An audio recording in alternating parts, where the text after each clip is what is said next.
What is up, everybody? Welcome to the MMA Engine and welcome to Probability. We got UFC 289. Amanda Nunes going against Irene Aldana. Got a pay-per-view card here. Got a 11-fight card here. And yeah, a lot of spots really sticking out. I think there's some violent spots sticking out, especially on the main card. I am here, as always, with Uncle Weezy. Weezy, what is up? You looking forward to some UFC 289 this week?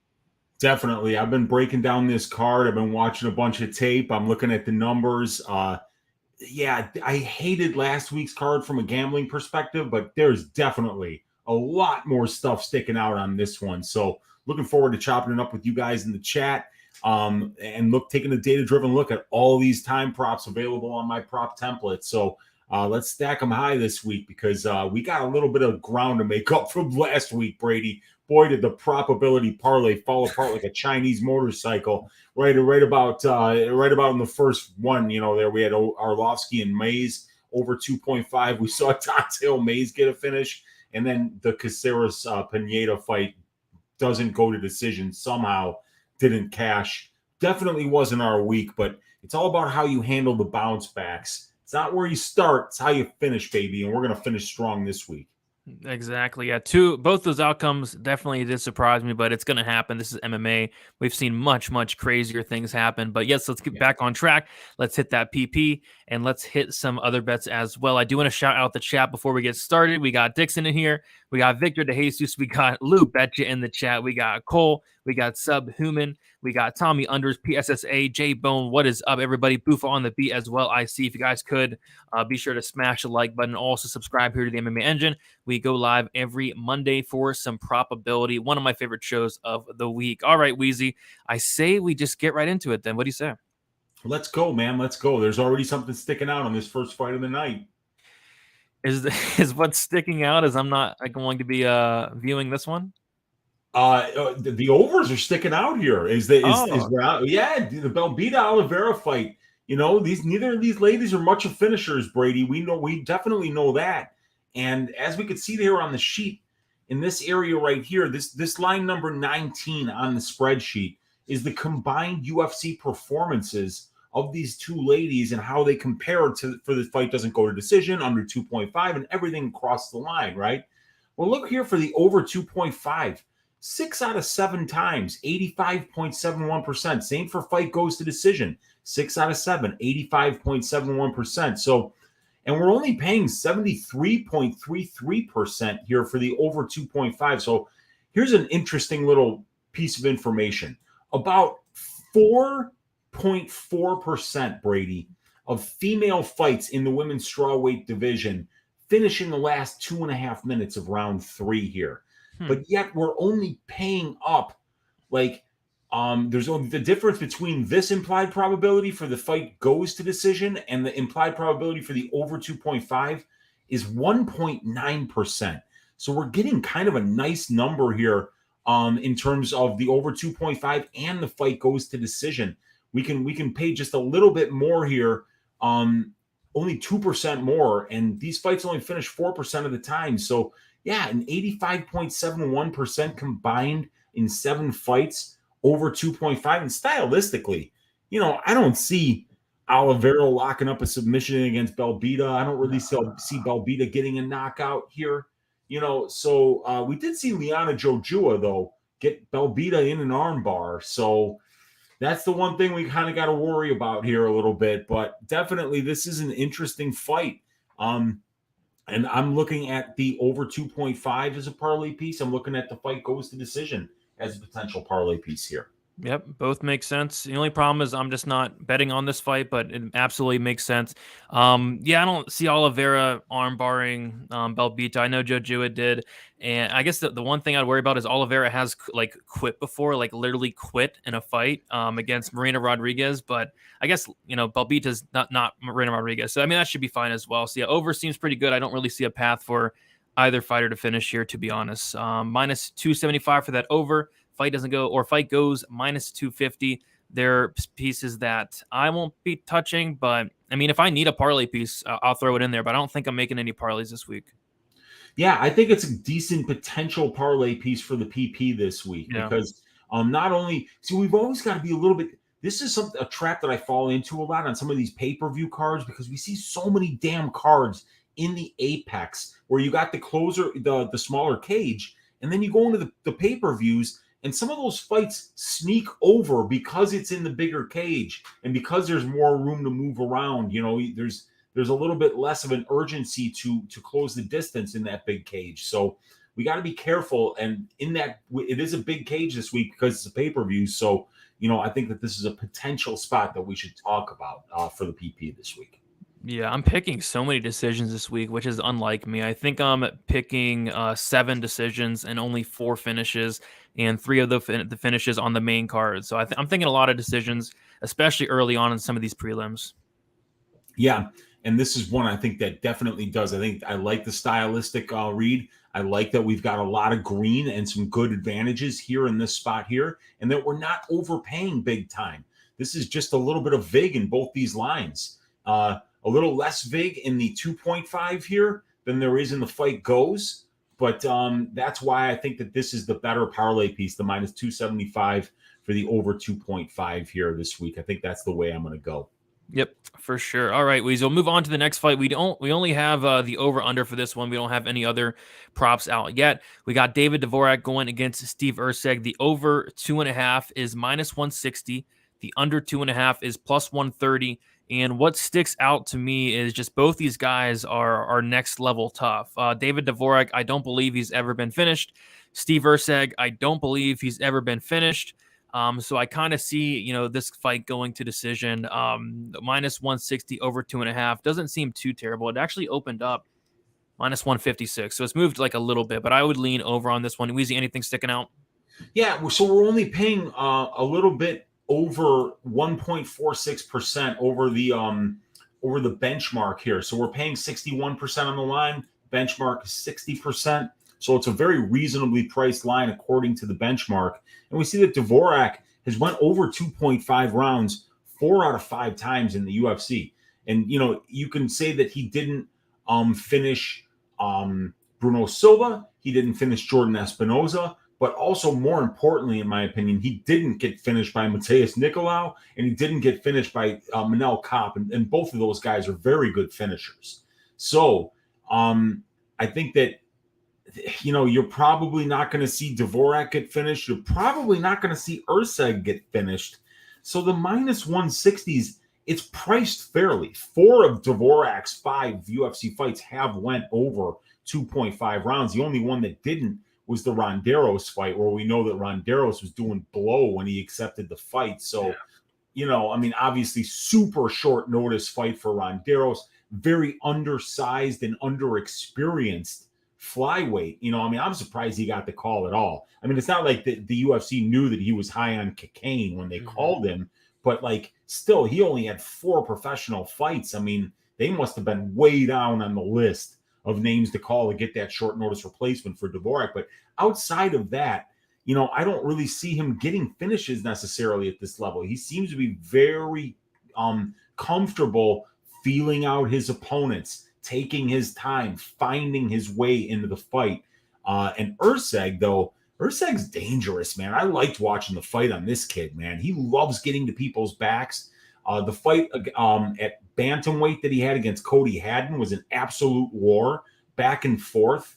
Learned a lot about Erceg today. So I think that he's a very solid money line play actually this week. If this line keeps getting a little bit out of whack, dude gets to people's backs and he stays there. And if he can do that twice out of 3 rounds, he could potentially find a way to win this fight. So I'm liking this spot. This is a fun fight, but I like that over 2.5 this week, Brady.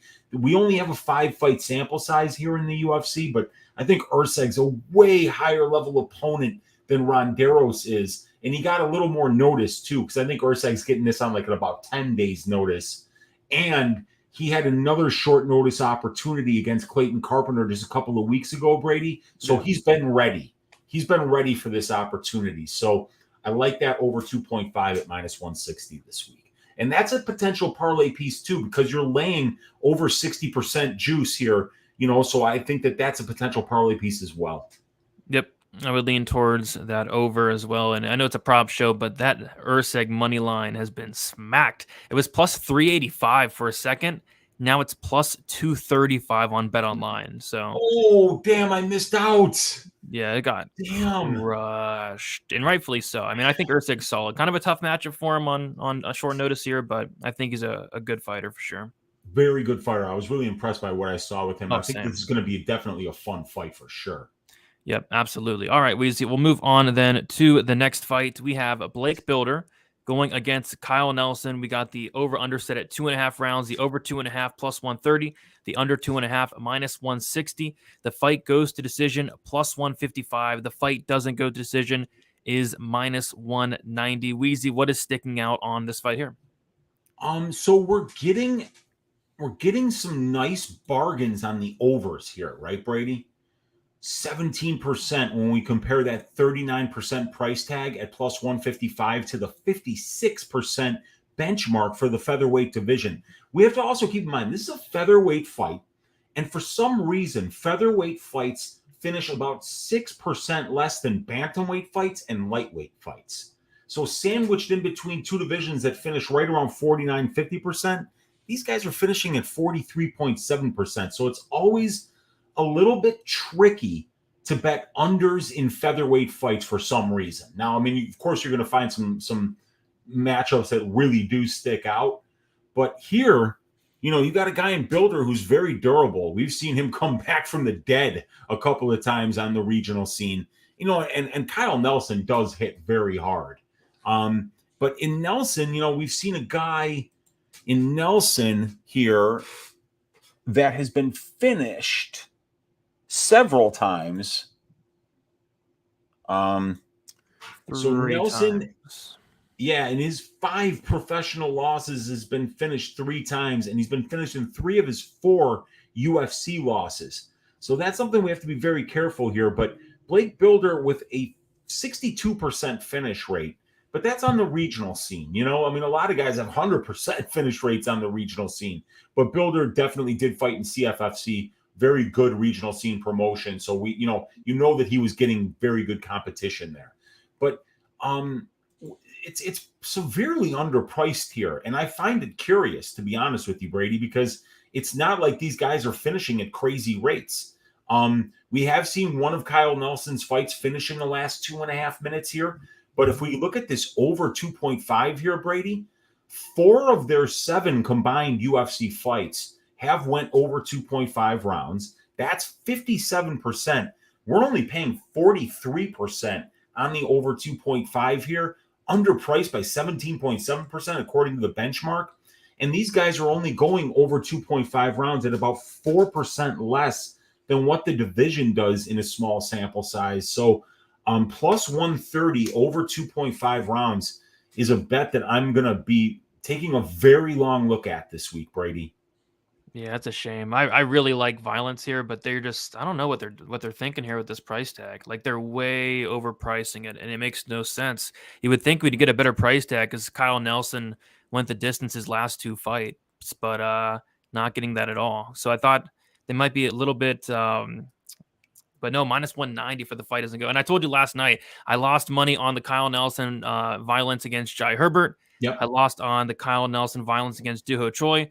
And I'm going to be betting some type of violence here, but I think I'm going to go and do like a Blake Builder inside the distance, or like Blake Builder sprinkle round 2 and round 3. I don't like the cardio of Nelson, and I think Builder is going to push a pace, make him work, unlike Duho Choi did. So I won't be touching the under, but I think in terms of like a price standpoint, it's a solid price. I think these overs or these unders are just getting just bad prices this week, I'd say. Yeah, I agree. For some reason, yeah, it's a big cage again. So if I'm getting the over, if I'm getting plus money, and if the UFC stats in a 7 fight sample size say I'm underpaying for it there, it's a solid bet. I'll bet it hits maybe 50% of the time, but you're only paying 43%. So I think it's a good plus EV bet. That the prop template loves it here, and it's almost fairly priced here because you get about 6%, 4 to 5% big in these lines anyway. So only overpaying by 4% is not terrible there. So Yeah, I like this. I like this plus 130. And once again, Brady, like a complete amateur, I've forgotten my notebook and my pen, so I'm going to grab that while you take us through this next fight. Yeah, I mean, look, we're constantly learning. You and I, we're not perfect. We're damn close, Brady, but we are not perfect. I agree.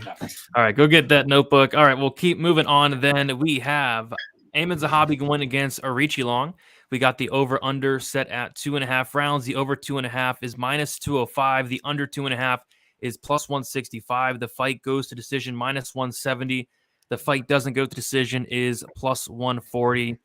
And this is kind of like the opposite for me of the last fight. Like here, I like non-violence, but they're way overpricing the non-violence on this one. So now we're getting the fight doesn't go at plus 140 for two guys that, quite frankly, are pretty dangerous here. So although my stylistical read is I think this fight does go the distance, plus 140 for the fight doesn't go is something that, from like a price standpoint, kind of interests me a tad. Weezy, what's sticking out here?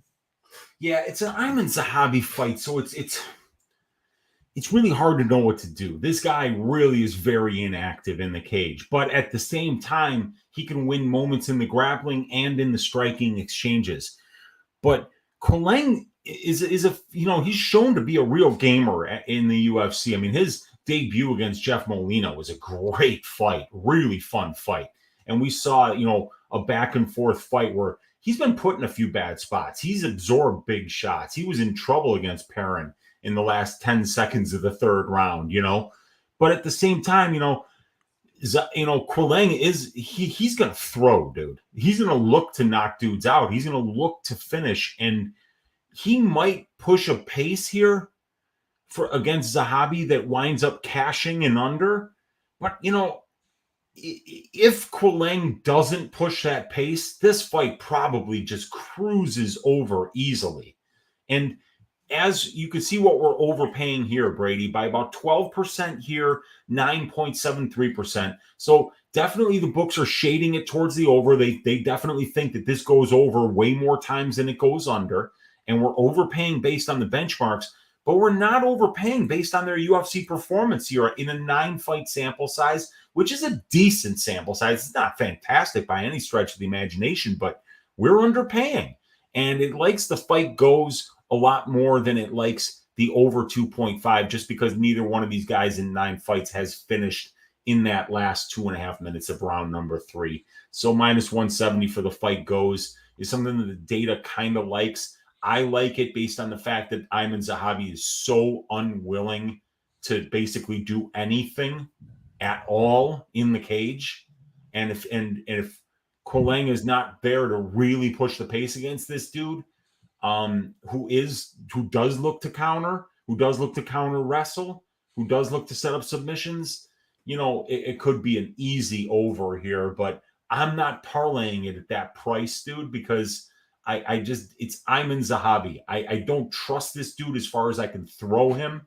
He only shows up once every 2 years. And, when people do that, sometimes it takes them 4 or 5 minutes just to get into a fight.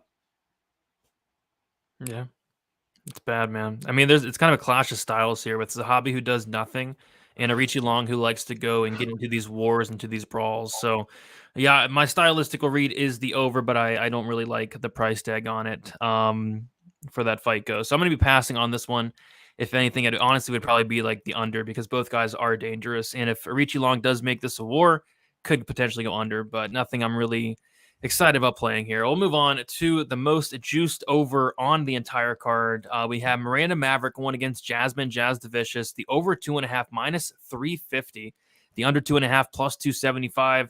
The fight goes to decision minus 325. The fight doesn't go to decision plus 250. I mean, I don't know what to do here. I mean, just a extremely juiced over. Weezy, anything sticking out here? Okay, so Maverick has had 2 fights finish inside the distance at the UFC level. And it looks like 2 of them did go under 1.5 rounds, so like she's had a couple of quick fights finish quickly. Jazz the Vicious, though, she's very tough, and she's a good wrestler. So she eats up a lot of minutes just in the clinch and on top. And we've seen Miranda Maverick give up minutes. This is an interesting matchup because, like, Maverick's better in a lot of places, but the one place that, or the two places that she's not better is in size and strength, in my opinion, and in just freestyle wrestling. So it's going to be weird. I mean, I think that this fight goes over, but I mean, Brady, have we ever seen an over 2.5 priced at minus 350 on this show? I don't know. That's chalky, like very chalky. I mean, like at minus 400, it would just be another 2% of implied probability at this point. So, like, I don't remember ever seeing anything at minus 400. So, minus 350 is about as chalky as it gets. And funny enough, how about this? It's exactly priced where their 7 of 9 fights have went over 2.5 rounds combined for Maverick and Jazz Davicius. That's 77.78%. And that's the exact implied probability of the line. So they're pricing it at exactly the performance level of these two ladies going over 2.5 rounds here. So, yeah, this I'm not betting that. I'm not betting minus 350. And not only that, I don't, even at plus 275 for an under 2.5 or plus 250 for a fight doesn't go. There's a lot of meat on that bone, but I don't see a finish. Like, I actually did bet Miranda Maverick 1/10 of a unit today for her to win by knockout at plus 1,200. Okay. And it's a, I mean, at that price, I like it just because, what is that? Like 1,200 is what's the implied probability on that? Is it like 7? 7.7%, and I think that there's at least that much of a chance because, I mean, if you've ever watched Jazz Davicius strike, Terrible. She can get knocked the fuck out. She's not a good striker at all. She blocks punches with her face. She does not move her head off the center line, and she's there to be hit and definitely there to be countered. So I took a shot on that, but I just don't. I see this fight cruising to the distance. I see it being a close fight, actually, but I'm not laying that kind of juice on an over ever. Yeah. Yep. Nothing's really sticking out to me on this one. I think it does go the distance, but minus 350. What are you going to do? Nothing. Nothing really with that. So, yeah, give me a pass for me. We'll keep moving on. We have Nasruddin Imavov going against Chris Curtis. The over set at 2.5 rounds. So the over 2.5 minus 165, the under 2.5 plus 135. The fight goes to decision minus 150. The fight doesn't go to decision is plus 120. So, yeah, I told you I'm thinking a lot of decisions on this undercard, and this is one of them. Both guys just next level tough, next level durable.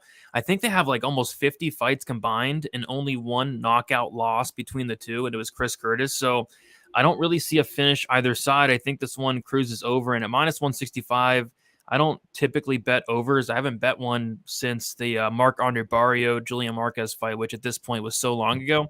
But this is one I would maybe consider. Weezy, what's sticking out here? What is the under 2.5? Because I had it at 145. Plus 135. 135 now. Okay. Yeah, I'm with you, Brady. I like the over on this one. Chris Curtis's knockout loss was against Ray Cooper III, and that was the second time that Chris Curtis had fought that night, and that was a ground and pound knockout. So, yeah, this one probably does go over. These guys are both snipers, striking wise. They're both fairly low volume. So I think it's going to be a distance striking battle. We know that Chris Curtis is not going to engage in the grappling. Perhaps Imavov does mix it in. And if you're betting the over, I think you'd like him to mix it in because you'd probably like this fight to kind of sit on the cage for a few minutes, let there be some clinch control work. Let these guys kind of wear on each other, fill each other's arms up with blood so that there's a little bit less knockout power coming in the counters, which is where both of these guys definitely have a lot of knockout power. So, yeah, overpaying 14.5% here, Brady, against the benchmark, overpaying of almost 18% here against the benchmark. So, a little bit chalky, definitely a little bit chalky, especially for guys like Imavov, who's got a couple of finishes, and for Chris Curtis, who's got 3 finish wins. I mean, we're not getting a cheap price. Minus 150 is not cheap for the fight goes. Minus 165 is not cheap for an over 2.5. But am I going the other way though? No, I don't think I am. So I think I think I'm going to stay away from this one. Although the best priced line I would say of the ones that we have so far would be this under 2.5 at plus 135. These guys go 5 of 11 of their fights have went under 2.5 rounds, and you're only paying 42% here. So you get a break there, you get a break there, and you're only overpaying by about 6.7% compared when you compare this number here, 45, to the 52% under 2.5 rate for the division for the middleweight division in 3-round fights. So I'm going to be staying away from the time props in this one, Brady. It's not enough meat on the bone for the under, and the overs are a little bit too expensive for my taste. Yeah, I'll be staying away as well. Lean the over, but and actually, I honestly personally don't mind the price for this fight because I would just be really surprised if either guy got finished. But I need a little bit more to bet an over, so I'll probably stay away as well. All right, we'll move on. Eric Anders going against Marc-Andre Barriault. We have the over-under set at 2.5 rounds, the over 2.5 minus 160, the under 2.5 plus 130. The fight goes minus 130. The fight doesn't go plus 100. This is the same exact thing as the last fight for me. Both guys next level tough, next level durable. Don't really see a finish. Minus 160 is actually like the same price as the last fight. It's a spot that I mean, I would lean the over, but again, I'm not really an over guy, but that's kind of where I'm leaning. Weezy, anything sticking out here on this one? Not much. It's a very fairly priced line. We can see that the bookies are definitely predicting overs in this spot as we're overpriced by 14% according to the benchmark here. 42% of middleweight fights go to decision, but we're paying 56% when we pay minus 130 on a line. And then we can also see that we've got a good sample size of fights here, Brady. 23 of them. Barriault has went to decision only 4 out of 10 times. Anders a little more than half the time, 7 out of 13. So it's a total of about 48% of their fights have went to decision. And we're overpaying by about 8.7% when we compare that number to the implied probability of the line, which is 56.5%. So yeah, we're definitely overpaying in the 4 most important categories here for the over and for the fight goes. And here we're underpaying a little bit when we compare it to the benchmark, but we're paying. It's a fairly priced line with the sample size of 23 fights here. Or maybe underpaying just a little bit for the fight doesn't go to decision at plus 100. This is one when I see it priced this way, Brady. It's there's nothing jumping out saying, Weezy, please bet me. You can't pass up on this opportunity. Nothing's even coming close to screaming that here. I would lean the overs more than I would potentially bet these unders, but this is a stay away from me.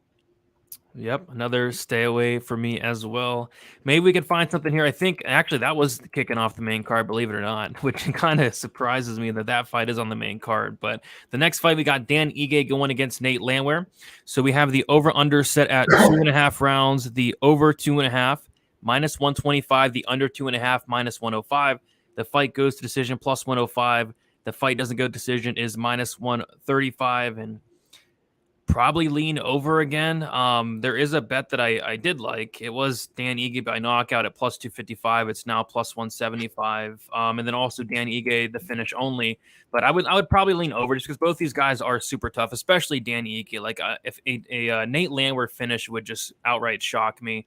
So I would lean over, but I don't really like that. I would rather play like the Dan Ige finish only this week. Please, anything sticking out to you? Yeah, I mean, I kind of like the overs here. In the important categories, this, and this, they're fairly underpriced, and you can count on Ige's durability. But Nate Landwehr is not the toughest opponent that he has faced. He's definitely the best, on the microphone. I mean, like when Landwehr gets that microphone in his hand, magical things happen. Shout out to our guy Moise Noise, posted that epic post-fight interview with Cyrus Fees and Nate Landwehr back in the regional scene days, where I mean, like Landwehr's jumping around the whole time, just being Nate, just being classic Nate Landwehr. He's always been this way. So, yeah, I'm really looking forward to this fight, Brady. It's going to be a real fun war. But, I mean, plus 105 for fight goes to decision. You feel like you can count on the durability of both of these guys. So I think that that's a pretty good look there. Minus 125 for the over 2.5. Also another fairly priced line, in my opinion. I definitely like the overs a lot more than I like the unders because they're overpricing these unders here. And why pay minus 135 for fight doesn't go to decision when we can get Dan Ige inside the distance right now at plus 155? And I think he's got a way better chance to finish this fight than Nate Landwehr does, just because we've never seen anybody finish Dan Ige at the UFC level. So, I mean, is Landwehr going to be the first one to do it? I think probably not. So instead of minus 135, I'd rather take Ige inside the distance at plus 155. What do you think, dude? Yeah, I couldn't agree more. Like, an under doesn't make much sense. Like, if you think it finishes, you probably just bet Ige inside the distance, unless you do think that Landwehr finishes Ige. But Josh Emmett couldn't finish Dan Ige. The Korean Zombie couldn't finish Dan Ige. Yeah. So on and so forth. Like, he's fought some very good guys in the division compared to Nate Landwehr's awesome, but he's not the Korean Zombie nor Josh Emmett. Exactly. Yeah. So, I mean, I think the bets to make here, fight goes over 2.5. I think those are solid bets. They're definitely not overpriced, Brady. So if you are of the mind that neither one of these guys gets finished very often here, that's the bet to make. And you're probably going to need to make it now because I bet it starts moving. Yep. Absolutely. All right, so let's get to some violence. Finally, I feel like we have talked about no violence, Weezys, but this is definitely a violent fight. We got Mike Malott going against Adam Fugitt. The over-under set at 2.5 rounds. The over 2.5 plus 195. The under 2.5 is minus 245. The fight goes to decision. Plus 240. The fight doesn't go to decision is minus 300. And yeah, I'll be honest, I think that minus 300 opener on the fight doesn't go really surprised me, as I was expecting him to put it at something like stupid, like minus 500, minus 600. These guys are both finishers. Malott, obviously a 100% finish rate in his wins and in his losses. And then Fugitt has finished, I think, 8 out of 9 of his wins, and then he's been finished in 2 of his 3 losses. So both guys can finish. Mike Malott, all of his finishes coming in the very first round, and his loss coming in the very first round as well. I think the fight doesn't go at minus 300. I'll say it's very, very generous for these two. I think the under 2.5 is very generous, and then we don't have the over under 1.5 yet, but I think the under 1.5 could also be a very good spot to look at as well. So this is my favorite violent spot on the card, Weezy. Hopefully Mike Malott doesn't go out there and Alex Caceres me this week. Yeah, I think that's not very likely. I mean, Malott fights like he's triple parked, in New York, Manhattan, that is. Oh, wow. I mean, like this guy, I mean, it's crazy. You can look here at the advanced stats, Brady, and I'm going to show you a very, very fun statistic for our guy, Mike Malott. And it's this number right here that's highlighted. The 3.12 is the average fight time over 11 professional fights for this guy. And the funny thing is that one of those fights actually went to a draw. So 15 minutes out of the 34.36 minutes is in one fight. So you subtract that, that's like about less than 2 minutes average fight time if you throw out the draw at featherweight against Diagne back in 2014. This guy's only been out of the first round once in his entire professional career. But that fight did go to decision. So very interesting there. However, if you watch that fight, neither guy did much after the first round. That's not going to happen with this Fugitt guy. He pushes a pace, Brady. He's got some really good numbers now, and that's why I have the advanced stats up here. Look at Fugitt's pace, right? You see a lot of green here on the Malott side for the striking, but look at the green here. He's landing 6.39 distance strikes per minute spent at distance. That's about 2 more than the divisional average. He's throwing a little bit more than the divisional average. He's attempted 15 takedowns. He's attempting 14.29 takedowns per 15 minutes. So he's pushing a pace well into the third round here. So I kind of feel like Malott early, first round, first half of the second round. But if it goes past that, we don't know what Mike looks like. We don't know if he slows down completely. And if he does against Fugitt, he's going to get finished because this guy throws a ton of volume, ton of pace, and he wrestles a lot, and he can break dudes too. He just broke Kinoshita, got him mounted, and finished that one with elbows to the head from the mount position. After having him wrestle for about 3 straight minutes on the cage, showed great cage wrestling, good kicks, especially from the southpaw stance with his left leg. So, yeah, I mean, stylistically, Brady, this is a great line. -300 is a great line. -245 for the under 2.5, a great line. They're both overpriced by about 25 to 26% when you compare it to the benchmark, but that's fine. All 4 of these guys' UFC fights have finished inside the distance. Outside the UFC, 14 of their 17 fights have finished inside the distance. Add that up, you get 21 of 23. I'm sorry, 18 of 21 fights have finished inside the distance. Over 85% combined for these guys. So even though you're paying a hefty 75% implied probability here, it's still plus EV because these guys are finishing inside the distance over the course of their career 85% of the time. And Mike Malott, as a matter of fact, has only been out of the first round once in his entire career. So love that. That's a definite parlay piece for this week, nephew. Yeah, I feel like it's going to be a very popular parlay piece this week. It just doesn't make a ton of sense to me, this -300. And very, very generous line there. I was not expecting anywhere near -300 because I saw the under 2.5 was -245. So I thought they were just going to completely make that fight doesn't go something crazy. And FanDuel and DraftKings probably will do that. Like FanDuel's probably going to make it like -600 or something like that, like they always do. But yeah, -300 I think is pretty solid. I'm surprised it's still there even.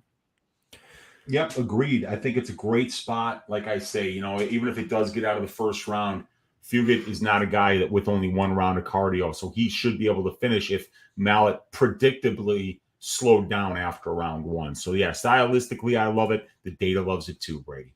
Sounds good. All right, 2 fights left. We have Charles Oliveira going against Beneil Dariush. We got the over/under set at 2.5 rounds, the over 2.5 plus 135, the under 2.5 minus 165. The fight goes to decision plus 160. The fight doesn't go to decision -200. I've been making a lot of money as of late, Weezy, on some Charles Oliveira violence, and I think I'm going to continue that streak this Saturday on UFC 289. Charles Oliveira, I was looking at the numbers last night. Like, this is a guy that's been to decision, I think only like 4 or 5 times in his entire career, and he has like over 40 fights.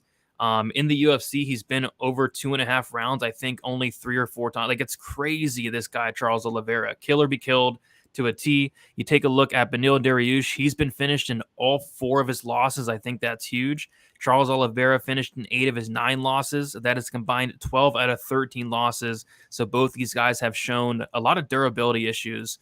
And somebody who got really like pissed off at me for saying that Beneil Dariush has shown durability issues, but I mean, is that not true? Like, I've seen him get knocked out. I've seen him get wobbled. Like in the Jakar Close fight, he was on his way to getting knocked out a 4th time. So I really question the durability of both guys. I think somebody's getting served here. Weezy, what is sticking out to you? Yeah, I mean, I've seen Dariush get wobbled in several fights that he's won. You know, I mean, like he will engage in those striking battles, and I mean, he's a fantastic fighter, and so is Oliveira. But yeah, neither one of them is what you would ever call durable. You couldn't call either of them durable because by the numbers, they're not. So yeah, definitely loving violence here. Like, for instance, looking over here at the Malott Fugitt fight, right? We're overpriced 25%, 25.84%. And you and I both agree that's not like egregious at all. It's not egregious. But here we're overpriced by about 16%, 15%, So it's a little more affordable. But so are these numbers. We got a 38 fight sample size at the UFC level where these guys have been scheduled for 3 rounds. Since 2013, right? And for Oliveira, there's fights before 2013 that aren't included on here, but are included in this line here, right? But yeah, 68.42% of their combined fights have finished inside the distance. But I think what's key here is to look at the 14 of 17 for Oliveira that didn't go to decision at the UFC level, and the 19 of 20 pre-2013 that didn't. So, I mean, when you look at that number, one of the two fighters in this fight is Charles Oliveira. He's been scheduled for 3 rounds 37 times in his career. 34 of 37 times, this guy has not seen the scorecards. And we were talking about it, Brady. Beginning of 2013, he went to decision with Frankie Edgar, lost that fight. So Edgar wrestled him, avoided the submission attempts, rode it out on top, right?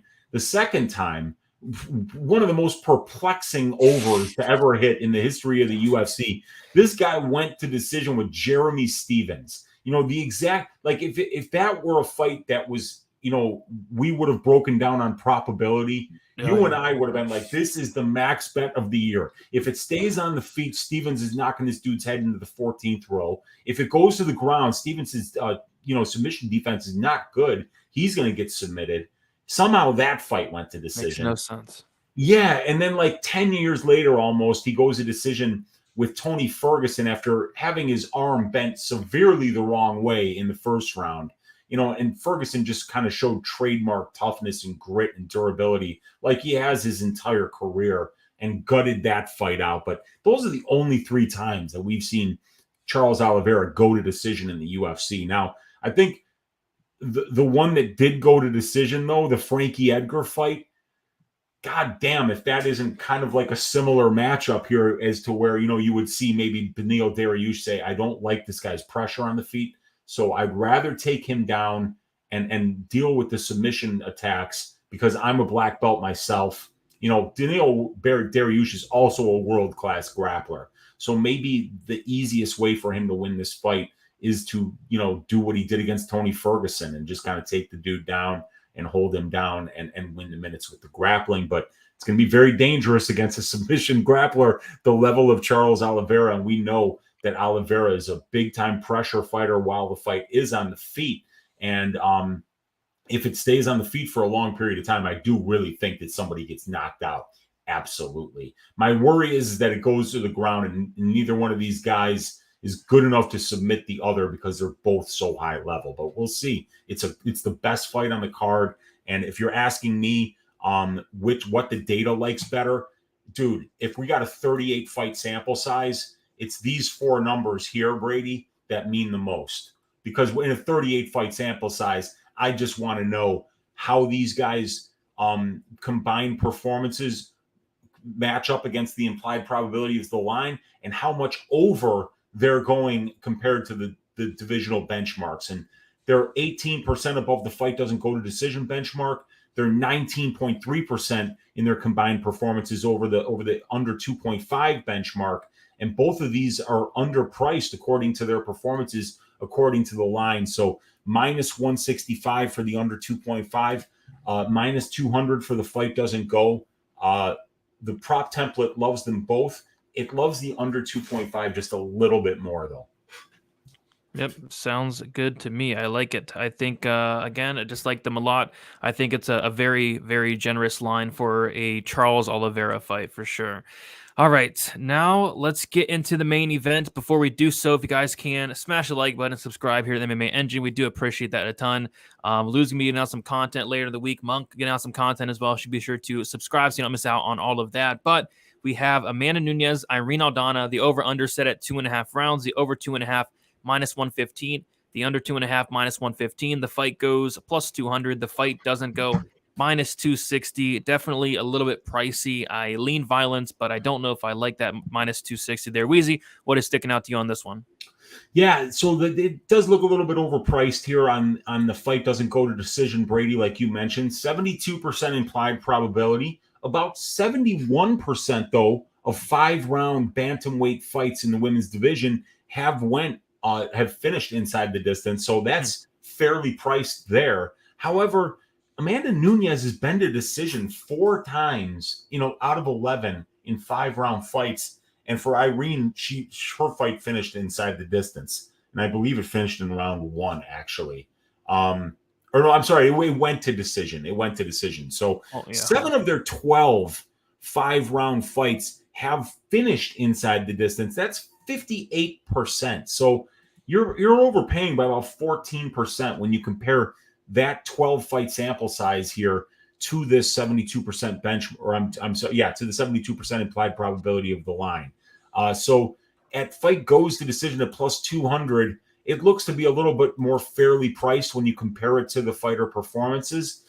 Aldana taking the fight on reasonably short notice. What, about 3 weeks, would you say, Brady? Yeah, around there. Right around 3 weeks. The over 2.5 is overpriced by about 16% when we compare it to the benchmark. But what's interesting is you can see that, even though 7 of Nunes's 11 fights have finished inside the distance, 6 of those 7 finishes have come under 2.5 rounds, right? 6 of 11 have went under 2.5 rounds. So I kind of feel like, if you're going to pay the minus 260, right, you're probably maybe what you're thinking is if Nunes doesn't get the finish early, maybe Aldana gets the finish late. But can we count on Aldana to get a late finish when the pace that Amanda Nunes pushes early in fights is one that tends to break women? Especially when she's grappling, when she gets on top, she can push that pace for the full 5 rounds. So I think one of the things that we have in our back pocket here, Brady, is that this line's probably not going to move much, right? I don't see the time props really moving much. I want to see these ladies on the scale. We know that Amanda Nunes has had problems before, and I got to tell you, the biggest narrative right now is, does Nunes even care anymore? Well, we're going to find that out on weigh-in day, because we've seen Nunes struggle with the scales. But if she's there, if when those weigh-ins start, she's ready to go. I think it's safe to lay the juice on Nunes, and I think it's safe to maybe even just say under 2.5 rounds, minus 115. Hell, that's lower price than what the division does, and it's definitely lower price than what or it's just about similar price to what Nunes is already doing with under 2.5 rounds. And Aldana is definitely taking the fight on short notice, and she's definitely up, taking a step way up in competition here from the Macy Chiasson fight. You mean Justin Bieber? Yeah, yes, the Bieber fight, with the platinum blonde hair. Yeah. I kind of like the unders here, but I would rather go with the under 2.5 because I think it gets all of Nunes's finish condition, and I think it gets most of actually Aldana's finish condition, as she's got power early in fights as well, as we saw in the Ketlin Vieira fight. And she also finished what's her face? Who was Yana Kunitsukai, I believe, in the first round as well. Yeah, and in their fights, Brady, this is the 3-round template. So the fights that have been scheduled for 3 rounds for these ladies, 50% have went under 2.5 rounds. 5 of 6 for Nunes and 3 of 10 for Aldana. So it's a fairly priced line, because we're only paying 53.49%, and we're going to expect that there's going to be some vig in every line that we bet, no matter what, because we're gamblers, and that's how the bookies make money. So under 2.5 minus 115. I think that's a pretty decent look this week. Yep. Sounds good. Talked me into it for sure. I like it. I like it a lot better than the minus 260. I'll say that for sure. Yeah, for sure, man. Because if it does go over 2.5 rounds, of the 5 fights in Nunes's UFC career that have been scheduled for 5 rounds, if it went over 2.5 rounds, 4 of those 5 fights went to decision. Yeah. Yep. Very interesting. So, yeah. Mm-hmm. Yep, makes perfect sense to me. I like it. That'll be something that I probably add as well. And I already bet Amanda Nunes inside the distance. I think she smokes her. As long as she shows up and she's ready to go, I think she smokes her. All right, so Weezy, what we'll do now is we'll touch on the spots we like, and then let's come up with a PP, and let's get it this week. Let's hit it this week. Dude, let's get it. So there's some spots sticking out. Malott, Fugitt, fight doesn't go to decision at minus 300. That's a parlay piece. You're not fighting me on that. I know that one, right? And then I also like that over 2.5 rounds at minus 275 for Oliveira, Belbita. I don't think either of these ladies are finishing anybody at this level. That's a potential parlay piece. The Dvorak Erceg over 2.5 rounds at minus 160 is something I don't mind either. I worry though, because it is a long flight for Erceg, UFC debut, jitters, potential adrenaline dump. There are things that could screw that up, but still, from what I've seen on tape, I think that's a pretty good minus 160 there. I think that's a fair price. One of the bets that I like that's not a parlay piece is the Kyle Nelson Blake Builder over 2.5 rounds at plus 130, because I think Builder's very tough, and Nelson has definitely shown a lot more restraint in his last 2 UFC fights, a lot less willingness to engage. Dariush Oliveira fight doesn't go to decision or under 2.5 rounds, I think is a potential parlay piece. And then not a parlay piece, but a bet, Nunez Aldana under 2.5 rounds. What are you thinking for the PP? So the only 2 parlay pieces, well, there's 3 parlay pieces that stick out. I agree with the Belbita Oliveira, and I agree with the Oliveira Dariush under or fight doesn't go, and then the Malott under or fight doesn't go. If we did just the Belbita fight doesn't, or the Belbita over, and then the Malott fight doesn't go, it only comes out to it's like minus money. So I don't know if we want to do that. Let's add in the Dariush Oliveira fight doesn't go. That would be minus 200. That would come out to plus 172. I like that. That's a good 3-legger. And then if you want to do a second leg, you could do Dvorak Erceg over 2.5. And then you could do like a Nunez Aldana under 2.5, and you get that plus 172 up to like plus 600 or some shit. There we go. Nice juicy PP there. Let's hit it this week. For me, it's pretty much same spots. Nunez Aldana under 2.5 minus 115 sounds good to me. Oliveira Dariush fight doesn't go. Malott Fugitt fight doesn't go. And that was about it for me. And then, I like that Belbita parlay piece potentially as well. So, we touched on some solid spots there. Weezy, any final thoughts on the card? Any final thoughts on anything you also on the show you want to talk about? No, not too much, man. I think it's going to be a really fun card, especially a very fun main card here. And I'm really looking forward to stacking them high this week. I'm finishing up my research now, getting ready for my full card breakdown tomorrow night on my channel.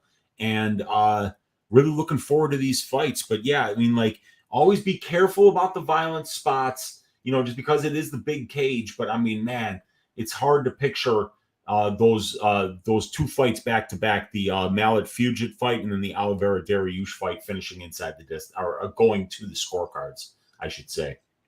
Yeah, Tommy's saying the Malott doesn't go and Dariush doesn't go. That actually comes out to plus 100, right on the dot. Yeah, plus 100 on the dot. That's a good 2-leg parlay there. But I think you fatten it up with that Oliveira Belbita, because Absolutely. 6 of 7 of their fights have finished or have went to decision. The only one that didn't was Liana Jojua, who's an armbar specialist, catching Belbita in an armbar when Belbita took her down of her own free will and accord. So hopefully she learned from that mistake and will not put herself in bad positions like that going forward, and then that over cashes as well. Yeah, for sure. I like it. Some solid spots sticking out. Thank you so much for tuning in, everybody. You guys can follow me on Twitter, DFS_numbers, Instagram, DFS by the numbers. My full card breakdown is out already. I also did a main event breakdown, and then I did a co-main event breakdown. They'll be coming out shortly as well. And then, tomorrow I'll be going live, and then Wednesday will be best bet. We got me. We got Lubecha, we got Gordo, and then we got Blood Money. So good show on Wednesday for some best bet right after the DFS show on Pub Sports Radio. And I think that's about it. So best of luck, everybody. And let's make some money for UFC 289. See you.